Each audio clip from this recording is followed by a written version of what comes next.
You had an extensive film background ahead of joining the This Is Us cast. How has this TV series work differentiated itself from all your preceding roles? Well, I'd never been on a family drama in a substantial role before, and it was a different kind of storytelling to be a part of. It's something that was very, it went deeply, way more emotional, I think, than anything I'd been a part of before, with regards to how a family navigates different ups and downs, tragedies. And so, walking away from this, it's just, I feel like I'm in touch with myself emotionally when it comes to work. It was a place where I could really settle down and really think about what Miguel emotionally might be going through with each and every character, and having the caliber of actors on this cast that when they're off camera, they are 100% there, present, on, and giving it all, not just phoning it in. To be a part of a cast like this, and them pushing me to do the same, to always do the same, to always be there for one another. I think walking away with that experience is definitely, I'm gonna take it to anything I do, whether it's directing, writing and producing, or acting. I'm always going to go, always bring it 100, 110%. That's I think the biggest takeaway from This Is Us. And what ways do you relate to your character, Miguel Rivas? I relate to him a lot. There's a lot of Jon Huertas in Miguel Rivas. I named I gave Miguel his last name. I served with someone in the Air Force for a long time, and his last name was Rivas. And I really, we have such a deep connection. The most impressionable years of my life were spent with this person. So I wanted to bring that in.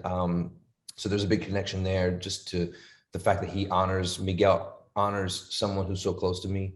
And the thing about Miguel, I loved seeing a Latino that was successful, acquired wealth, got the girl, unfortunately for Jack, but he didn't steal him from Jack. He honored Jack's wishes, by stepping in and finding love with Rebecca. And I think that I would like to think that I would do something like that for my friend Rivas, or anybody that is close to me. Step in for them, honor them in some way. And I think that's what Miguel has tried to do, is just bring honor to himself and his family, and in memory of Jack. And I like that about him. And I think that for me, I think I have that in me. I have just never have been put in a situation like we had with Miguel and This Is Us, but I've tried to be that way, and definitely will always try to live up to the expectation of that in my character personally, and in Miguel's character. What goes into the process of being aged for TV? Oh, you mean being a time traveler? That's what I call myself, my character on This Is Us. I'm one of the time travelers, one of the two most, the biggest time travelers, me and Mandy Moore. It started out as about 6 hours to get aged from my age to Elder Miguel. And then it kind of landed around 3 for a while. And now we've gotten it down to about an hour and 45 minutes, because everybody kind of knows exactly how to do it.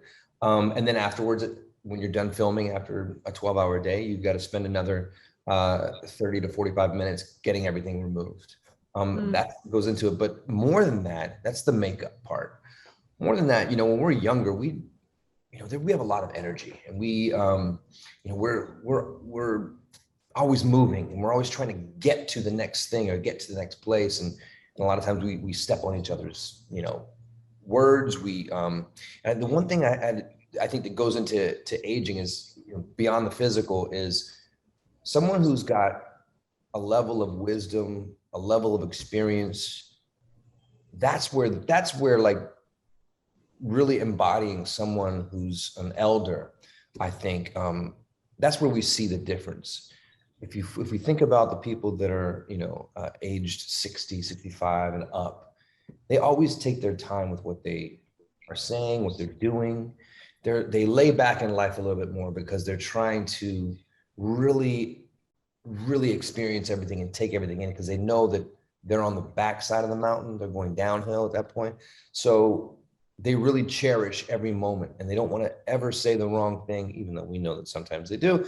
But they would rather take their time answering questions. They would rather take their time before they weigh in on something. And I think that's what Mandy and I, we talked about this at the beginning when we first started. We were like, how do we act like, are we going to do the Saturday Night Live version?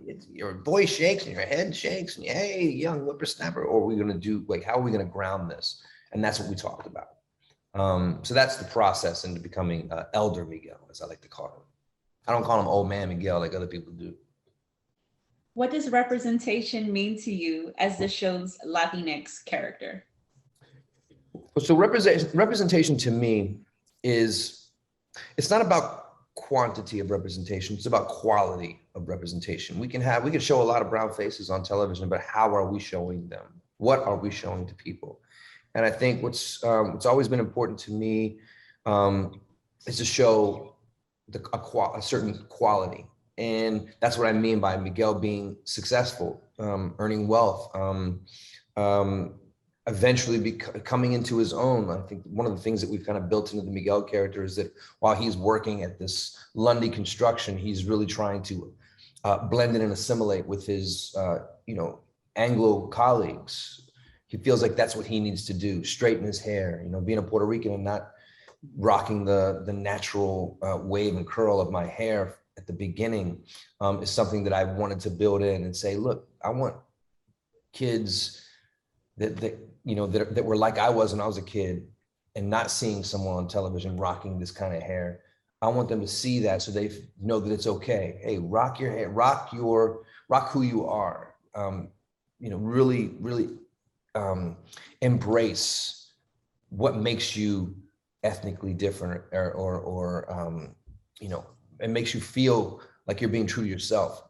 And I was, when I was a kid, I straightened my hair because, some Anglo kids, would maybe tease me and say something about my hair, and I would, feel bad about myself, feel bad about my hair, and straighten it. And so for me, that's the quality. The quality is like, we actually put thought into that. We actually had conversation about that, and we actually built that in so that, Miguel could go through his own kind of metamorphosis, if you will, from a person that was just trying to climb the ladder and feel like he needs to do this to attain something, to finally, and we haven't gone all the way there yet. We're about to see some of that like finally come to fruition and see that journey and understand his journey.